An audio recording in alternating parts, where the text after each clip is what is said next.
మా రైతన్నలు ఉన్నారు.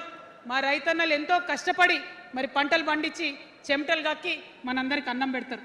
మీ అందరినీ నేను కోరేది ఒకటే, ఇవాళ అందరూ అర్రాస్ పాట వాడినట్టు నీకు ఎకరానికి ఇంత ఇస్తా అని చెప్పి మాట్లాడుతున్నారు తప్పితే మనకున్న కష్టం ఎవరైనా తీరుస్తున్నారా?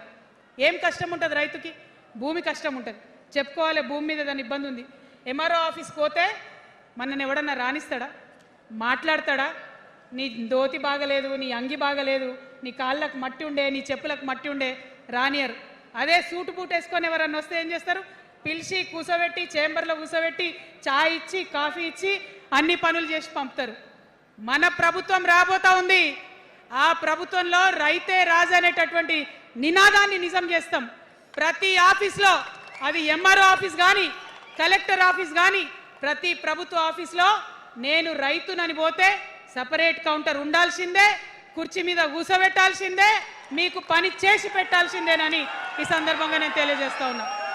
నేను రైతునని గర్వంగా చెప్పుకునే విధంగా మేము పరిపాలన చేస్తాం. అది కాకుండా మిగతా ఏదైతే టైంకి రావాల్సిన కరెంటు, ఇప్పుడు రేవంత్ రెడ్డి గారి దయ వల్ల మళ్ళీ రాత్రిపూట కరెంటు వస్తుంది. అట్లా ఉండదు. రేపు మన ప్రభుత్వం వస్తుంది, టీఆర్ఎస్ ప్రభుత్వం వస్తుంది. వచ్చినాక 24 గంటలు నాణ్యమైన కరెంటు, పొద్దుటిపూట కరెంటు, రైతులకు ఉచిత కరెంటు ఇస్తాం.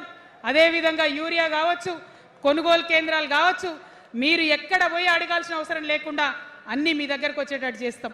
మరి అనేక అంశాలు ఉన్నాయి రైతుల గురించి మాట్లాడేటి. ఇప్పుడు ఎంత గోసపడుతున్నారో తెలుసు.